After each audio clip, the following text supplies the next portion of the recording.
Vamos iniciar a atividade, a palestra do professor Marcos do PPGAS, né, como uma indicação das atividades que ele está realizando no Brasil. Né, ele veio a convite do Museu de Astronomia, né, onde está a Priscila aí, que montou o projeto aqui. Ele montou o projeto para a viagem dele, ele já fez uma palestra aqui no Museu de Astronomia, juntamente com Patrícia, na segunda-feira. Na terça-feira, na segunda-feira, já viajou diretamente a Ampox, né?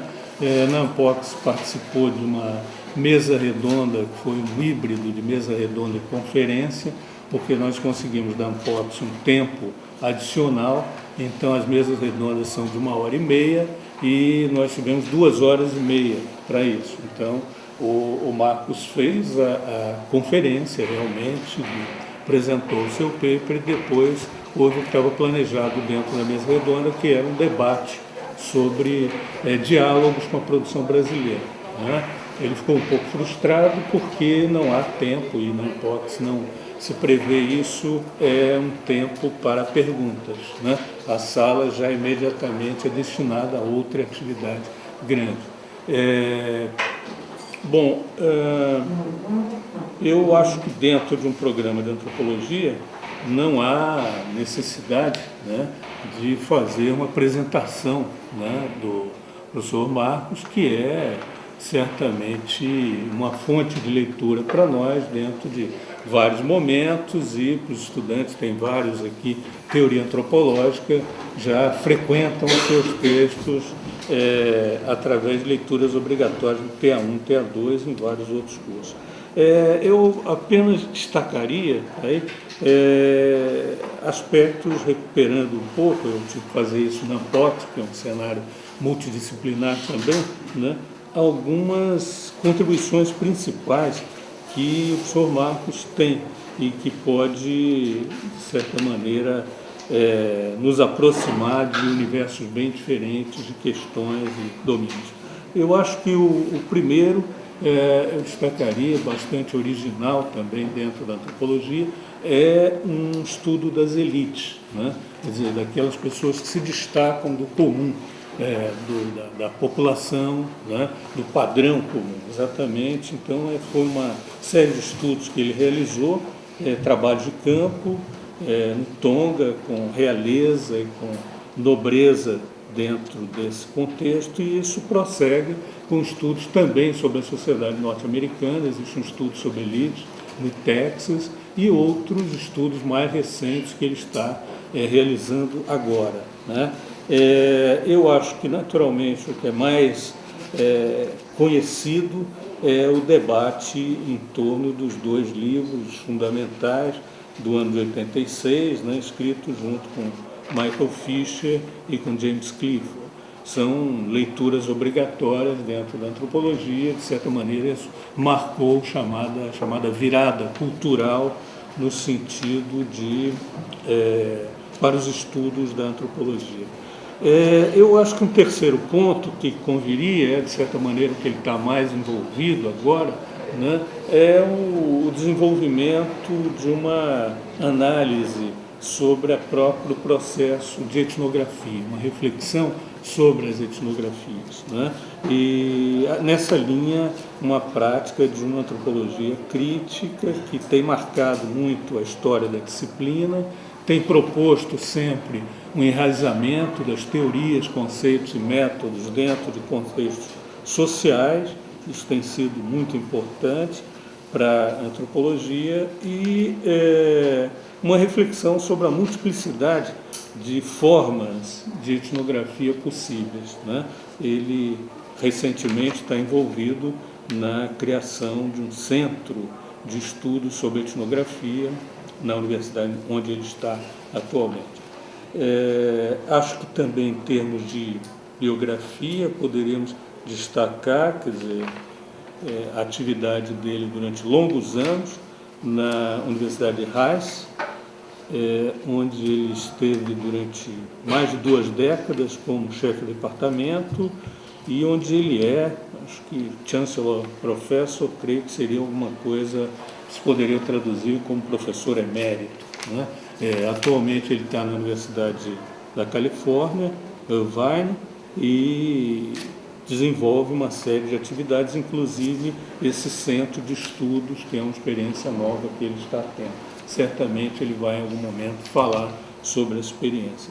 E acho que eu comentei, eu acho que é sempre bom a gente falar de um autor pegando as suas palavras mais recentes, né? Na apresentação que ele faz dentro do site da Universidade de Irvine, ele faz um comentário bastante interessante, né? Destacando a preocupação central dele com a natureza das colaborações que informam a etnografia, né? E a preocupação com a participação de outros dentro desse processo de construção, né? Eu acho que é uma expressão que ele usa: eu estou interessado em como a participação de outros pode permitir uma rearticulação sistemática e, em certo sentido, implicar na reinvenção das normas e formas da modalidade clássica de pesquisa em antropologia social e cultural. Eu acho que é uma boa sinalização. Bom, é isso. Nós temos... o professor Jorge não é absolutamente uma pessoa muito formal, podemos depois fazer as nossas questões, e ele pensou menos uma conferência propriamente, com texto separado, mas viabilizar um texto que foi passado à biblioteca do programa, está acessível a todos, mas, sobretudo, de ter uma discussão em relação às suas ideias, né? Mais ou menos pensadas no contexto contemporâneo. Bom, me cabe também aqui apresentar a professora Patrícia Cid, historiadora da mesma universidade, esposa do Jorge, esteve aqui a convite nosso. Ela tem um trabalho muito importante em relação à história, história latino-americana, história comparada, pegando populações indígenas, o processo de formação nacional. Tem vários livros publicados, inclusive em português, e sabendo da vinda dela, da possibilidade de vinda, logo nós sensibilizamos. Ela fará uma palestra à tarde sobre as cartografias, né? As cartografias coloniais e o papel dos indígenas dentro desse processo. Então, como eu acho que eles são também muito colaborativos, a sugestão do Jorge hoje era que a Patrícia, que já fala um espanhol perfeito e fala um português semi-perfeito, já ainda em processo de aperfeiçoamento, mas enfim, como eles estão sempre em diálogo, ela me disse que gostaria, e a sugestão é de fazer as traduções e participar do debate, acrescentando seus próprios comentários, como é normal, né? Todo casal funciona assim. Bem, então, dito isso, vamos à palavra do professor Jorge Marcos. Tem o tempo que for necessário, não precisa se limitar aos 50 minutos, 60 minutos, o tempo que for necessário, e depois as perguntas, né? Well, thank you, João and Priscilla, for bringing us to Brazil this time. Actually, we have many conversations about common interests, so Pat, and I have not sufficient Spanish or Portuguese to, but I'm presuming that English is okay also, but we will have an interesting mix, maybe. I hope so. Anyhow, maybe she will not find it interesting. Eu vou interpretar o que ele diz. Yeah. Sim, You interpret the ideas. critério. But not all of them, I hope. At any rate, I'm very pleased to be here, and thank you for coming. And I just wanted to say that I first came to Brazil in 1990, and I have been to Brazil a few times since, but never to the museo. So in this very long journey, thanks to the invitation of João, I arrived at the museum, and I'm very pleased and proud to be here as one of the key centers of anthropology in Brazil, and more than Brazil. So what I want to give is just some comments and notes. Oh, my first visit was to Aba, in 1990. And I think I was trying to explain the ideas of writing a culture or something at that time. But I was also interested to observe the vibrant life of and traditions of anthropology here. So it was extremely interesting for me, that first visit, which was through São Paulo, not through Rio. The other thing is that I find myself, since founding this center at the University of California, Irvine, after I moved from a very, very long period at Rice University, where we engaged in the debates of the 80s and 90s from the point of view of anthropology, into these broader debates, sometimes now thought of as postmodern, whatever. I don't like the term. But these debates about culture and critical research, and with a heavy input of theory in the American context. It was a very exciting time, and the institutions, the universities, very strongly for that moment supported this kind of work out of the social sciences and humanities. And it established itself, but it's no longer the case. Things have shifted tremendously in the 20 years since. And I think that has had an impact on how these ideas shape research in anthropology and other interdisciplinary fields like media studies, feminism, post-colonial studies, etc., shape very much how these fields now do research inspired by that period. And so I want to talk a little bit about this evolution from the point of view of my experiences in anthropology. And what I want to say is that since moving to the University of California, Irvine, where I established a center for ethnography, which is, maybe you think, we've been very active, maybe a boutique center, but it is really, for me, has made me a kind of a historian of the contemporary development of my own field, anthropology, out of this period. So I'm very interested in the evolution of the classic methods and theories of the field and tendencies. And you might say the Center for Ethnography, which has always been my special interest, the actual practice of research, has been the if you want, the standpoint or the point to view this evolution, which I'll talk a little bit about today. Do you want me to translate a little bit of that or not? Do you have, no, when I get into it, and you have a comment. Do you have a comment? No, if you're enhancing comment. No. La introducción es muy breve, ¿no? Porque ele saiu da Universidade de Rice, onde tinha uma boutique, não, departamento muito pequeno, e passou logo à Universidade de Irvine. E lá ele fez encontro com outro tipo de antropologia mais tradicional dos Estados Unidos. Tem dizer que ele vai fazer uma história moderna da evolução da antropologia. Ponto final. Thank you. So another comment, and then this paper was circulated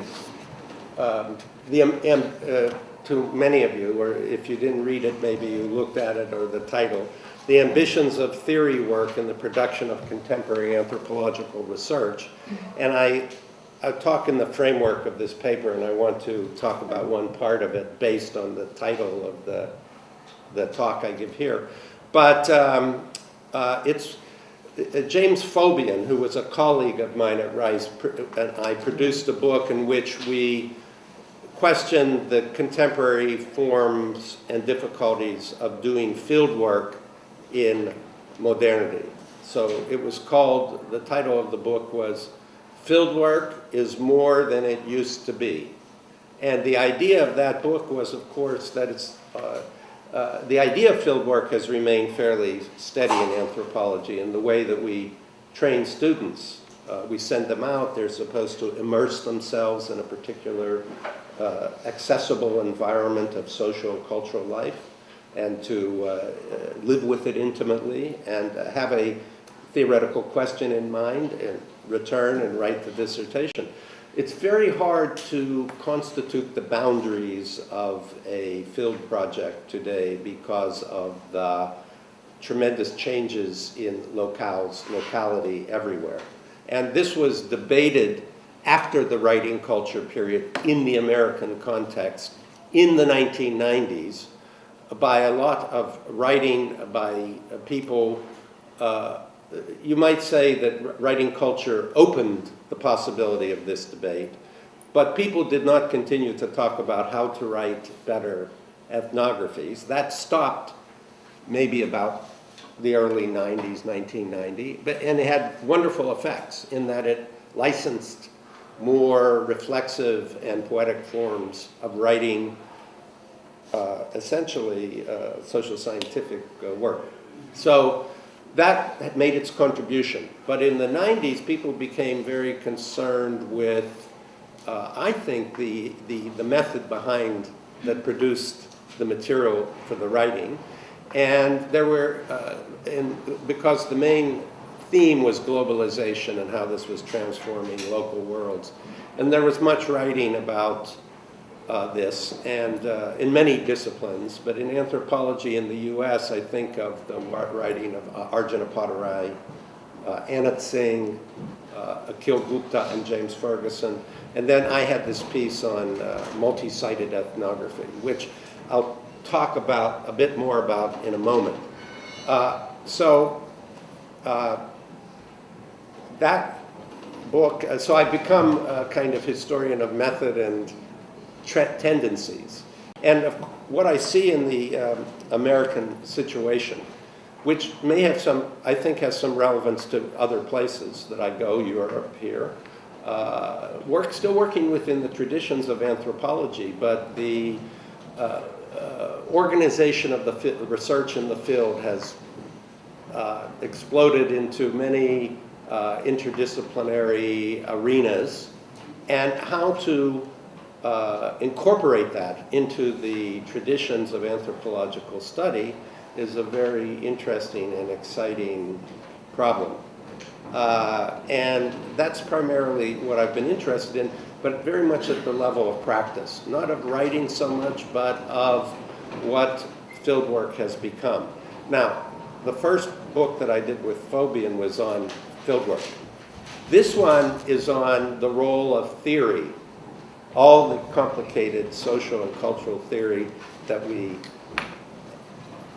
learn in the doing, but not in general, not in as discourse or how we produce theory, but the role of theory in the production of the method itself, of ethnography, of doing fieldwork. And the argument of the book is that theory is much more important in the practice of the fieldwork. Theory, now what we mean by theory, etc., is what this paper deals with. And I just wanted to say, those of you who have looked at it, it begins with a response to my colleague, a book, at the end of a very good book by my colleague James Fabian called An Anthropology of Ethics. He has an argument, and he says, the trouble with anthropology today, I guess as we practice it or others, is that it has lost a sense of what he calls the programmatic, meaning that research has become very exciting, but it's about anything and everything, and there are no anthropological questions that, if not unify it, relate one element of research to another. It's become too, what would be the word, centripetal, integrating itself to the interdisciplinary arenas that it has been interested in, and having a center which is very unorganized. And the idea is not, well, we must have a new paradigm. The idea was to think about that situation. And his argument was that theory has a key role to play in the organization of anthropological research at any time, And so he had a typology about the kind of, in the history of the human sciences, well, social sciences, what kind of programs we have had. And the classic is the positivist one on the model of natural sciences. And for anthropology in the United States, that has failed. Although we don't say it has failed as a model, that is to have a generalizing science, and that ethnography contributes cases for a kind of generalization. That's not how research proceeds anymore in the United States. In anthropology, although I do think there are these generalities that are created, but they're created not in that model. So that we don't have that kind of program anymore. And we don't have, what's derived from it is something called, he calls the model theoretic. Means that if you can't have the big program in your research, you have a formalism, that you create from your ethnographic case formal models on the analogy with mathematics somehow, that you create formal models.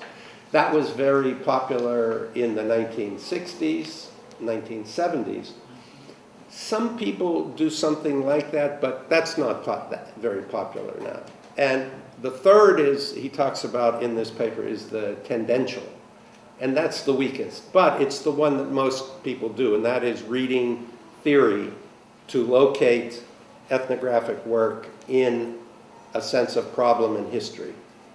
So it's no longer a large meta-narrative like Marxism or whatever. There's a suspicion of all meta-narratives. That was a what do you call it? A legacy of the 80s. So we always are challenging any meta-narrative. So we won't, and we're very suspicious of sort of locating work in any big picture of the way the world is moving. So emergence is a huge, very important trope. The idea that the work is very specific, we report material as we find it, but it's very speculative as to where things are going. Or there's a huge body of work that critiques post-Cold War neoliberalism.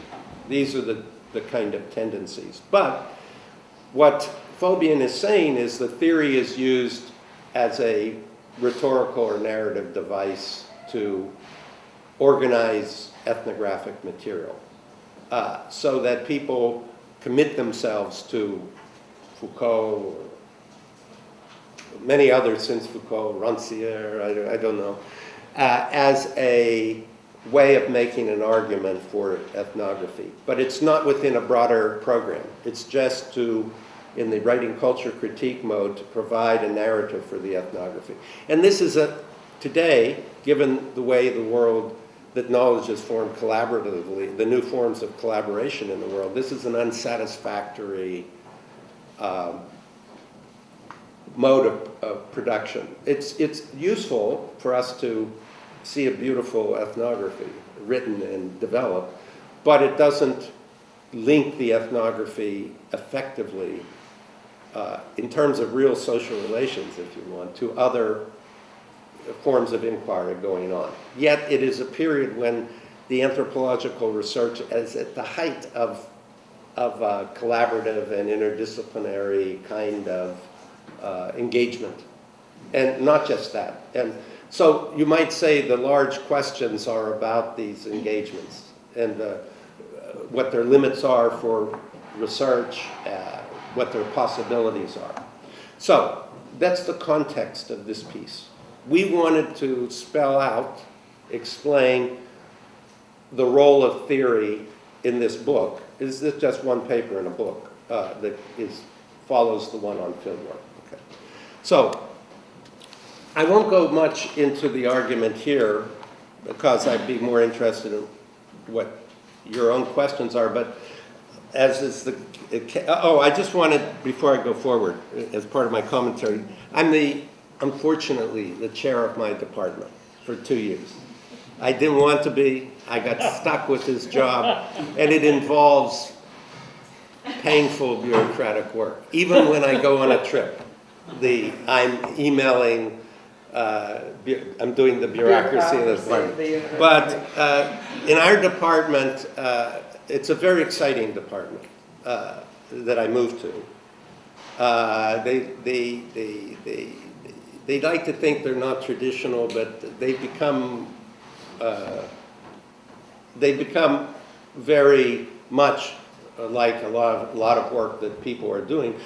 And so I've become very much a sociologist of my own field, an ethnographer of my own field. I'm very interested in pedagogy. I'm very interested in what can be made of all students produce an ethnographic case for their dissertation.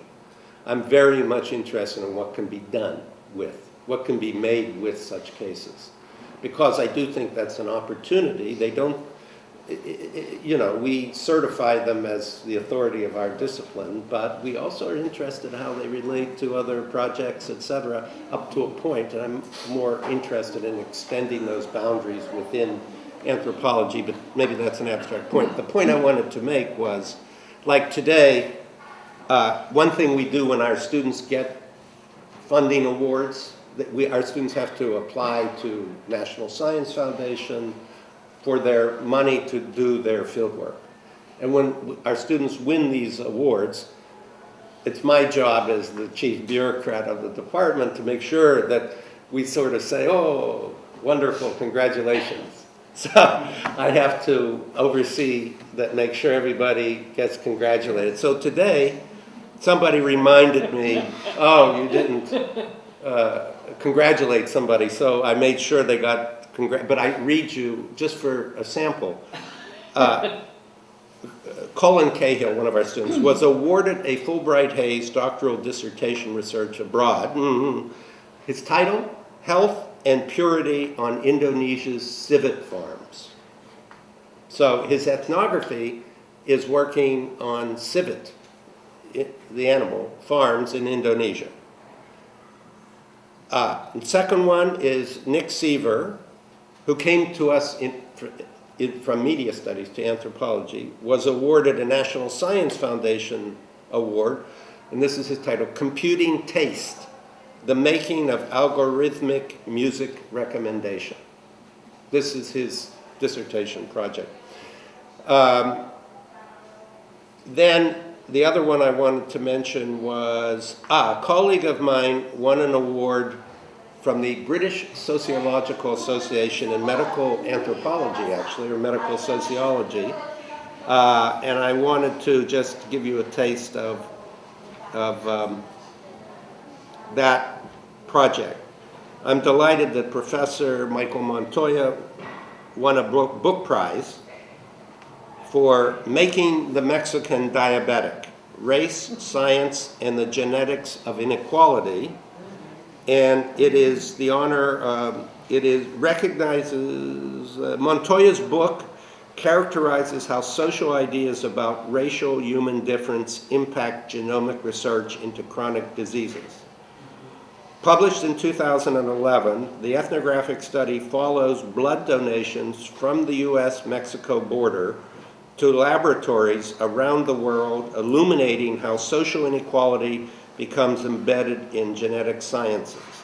Making the Mexican Diabetic demonstrates that simplistic ideas about good and bad science and scientists do not account for the complex ways ideas about human variation and the practices of scientific research are key to social forces in American life. Anyhow, I didn't mean to advertise this book. The point was to just give you, and this is just random.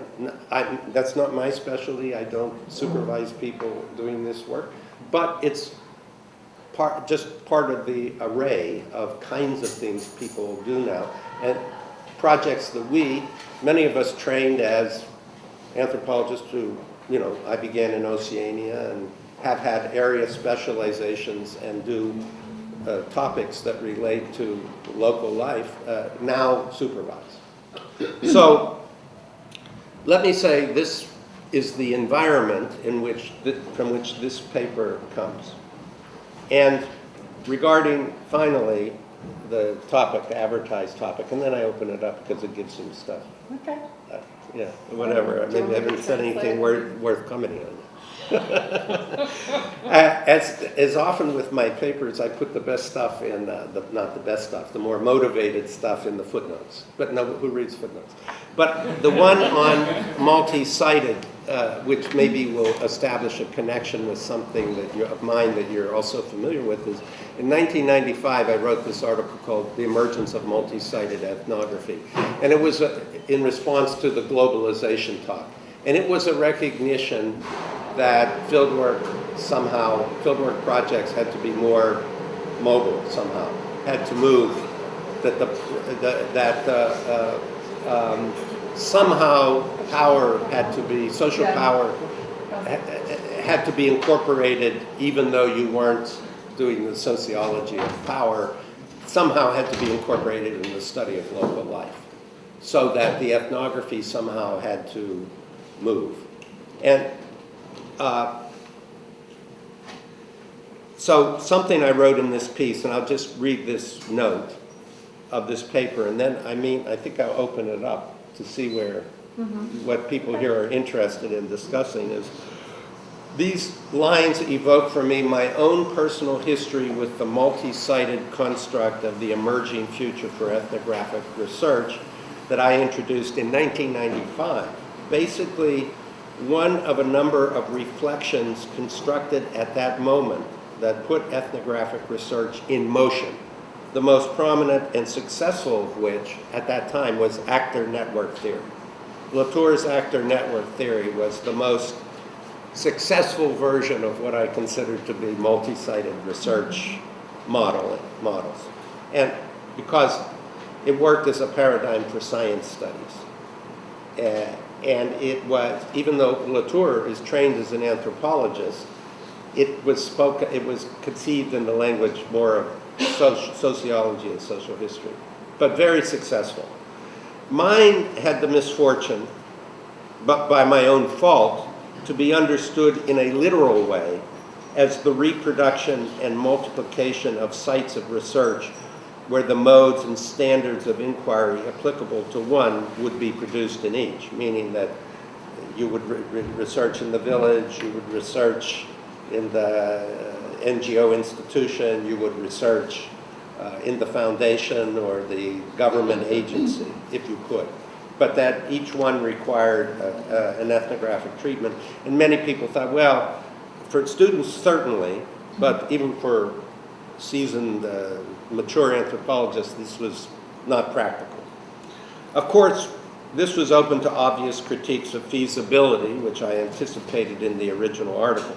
What I was personally more interested in was how work in one place evoked often hidden roots, secret or unstated roots, to others precisely through the theory or concept work that the ethnographer could do with specific subjects, specific persons, informants, and not others. The key informant becoming what I called, just a jargon term, epistemic partner in complicit relations. And this idea of complicity was a term that I worked with in the later 90s. The idea that fieldwork relations were complicit, but that's also a difficult term, but that's what I came up with at the time.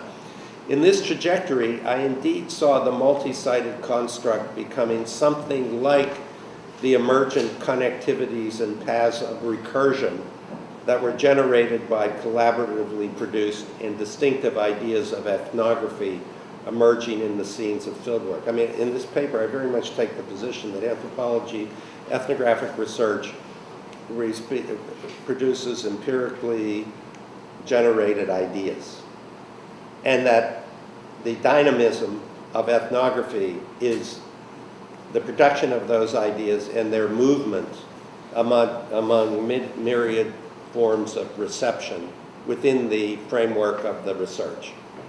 Okay, and this what I make a reference to is what Fabian sort of complained about, that what he misses in many ethnographic studies today is a disciplined technology of question asking. And I sort of say here, as my idea for multi-sited was to generate a technology of question asking that sent one on a trajectory that was in fact multi-sited. So my idea for multi-sited was always not a complete study of the power people, not a complete study of the common people, but the migration of ideas, certain ideas embedded in social life between the two. What was missing was thinking about the literal forms in methodology that might materialize this sense of fieldwork process then. Changes in the way the world presents itself to ethnographers for fieldwork projects and dramatic changes in media and communication technologies have finally made the question of doing things differently with the classic method explicit and pressing. In the original multi-sited formulation, this question was not far under the surface, but it only became gradually and never clearly sayable, expressible, until the present and the recent past. So I would say, looking back,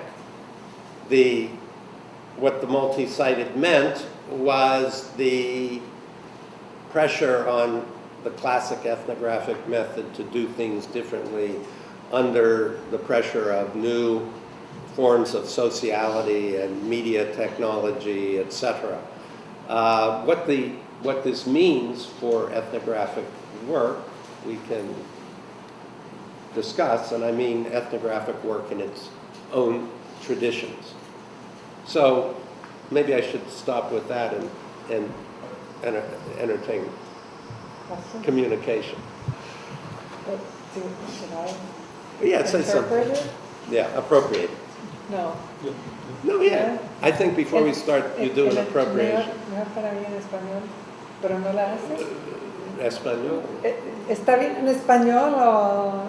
Sí, porque hablo un poco de portugués, pero más bien es portañol, ¿no? Un resumen.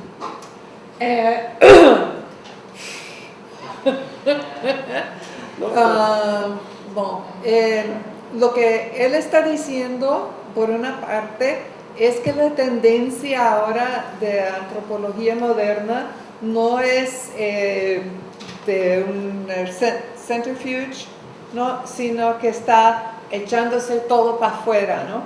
Es decir, que el centro de investigaciones que están haciendo los antropólogos modernos está situado, está basado en otros campos, es decir, campos ajenos a antropología misma, ¿no?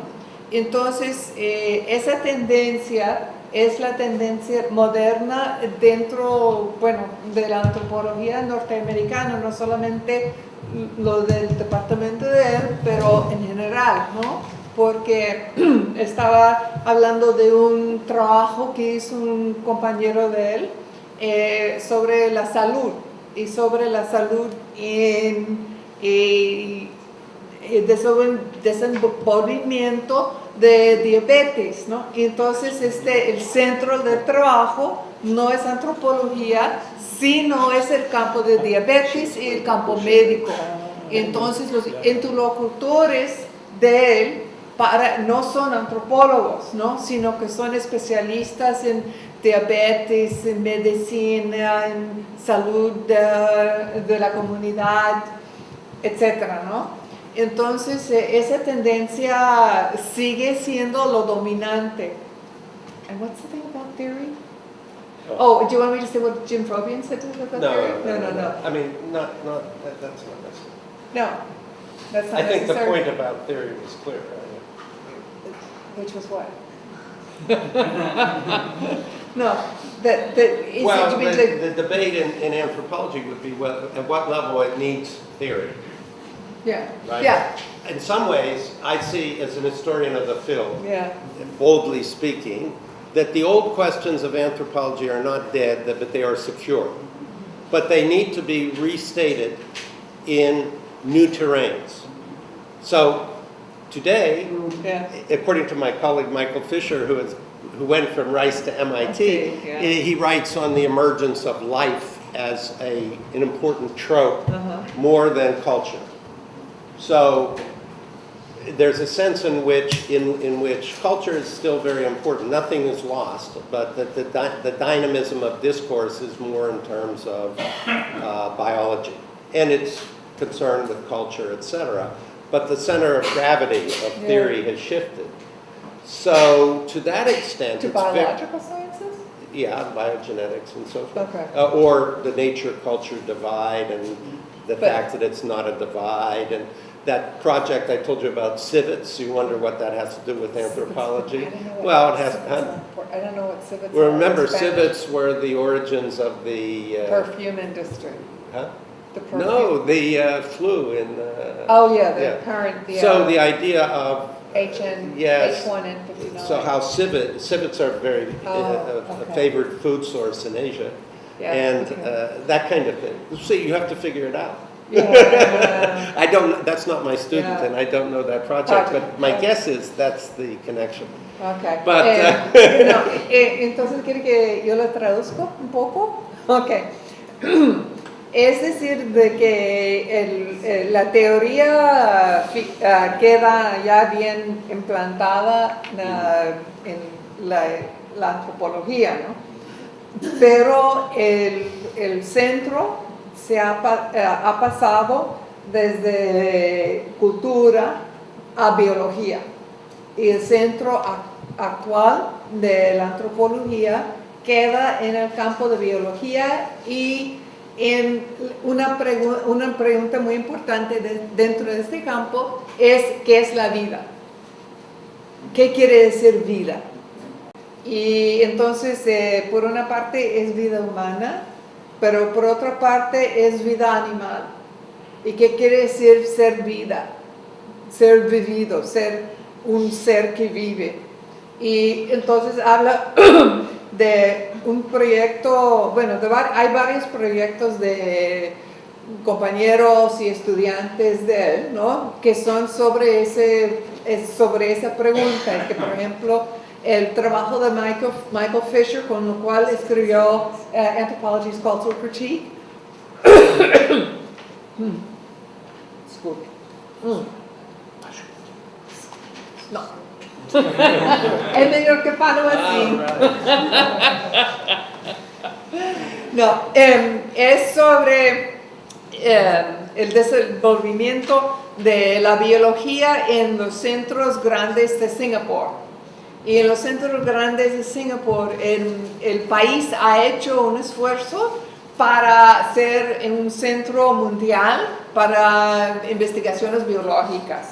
Y lo que él está investigando es la construcción de vida y la construcción de tipos de investigación en ese país que quiere ser el primer país del mundo en cuanto al genoma.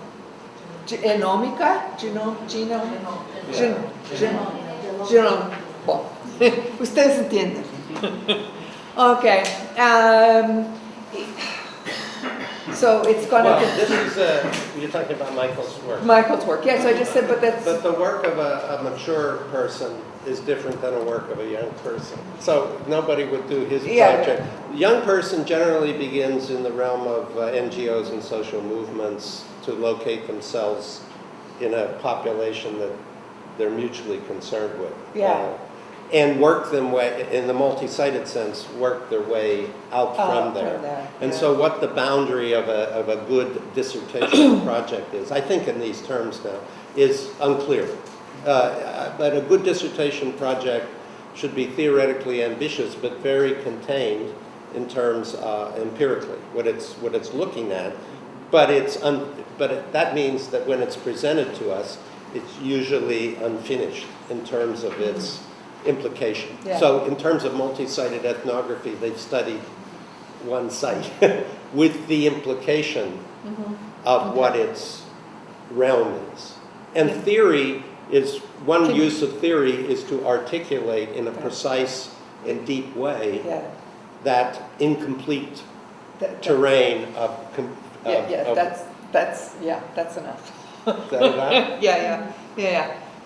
No, lo que él está diciendo que si el proyecto de Michael Fisher es un proyecto ya de una persona ya grande, ya, que ya tiene muchos años de experiencia en el campo, ¿no? Pero que los proyectos de dissertation de los estudiantes son más estrechos, ¿no? Es decir, de que son más pequeños, están enfocados, por ejemplo, en un ONG, yeah? ONG, right? Or what was the other thing? You said, or NGOs or what? Social movement. Social movements, yeah, movimientos sociales. Muy obrigada. Y entonces desde ahí la idea de multi-sided no es una idea completado dentro de la tesis, ¿no? Es decir, de que la idea de multi-sided queda sin terminar, ¿no? Es decir, de que multi-sided es una implicación del trabajo que ellos hacen como tesis y que después lo pueden llenar, ¿no? Con la información de otros sitios.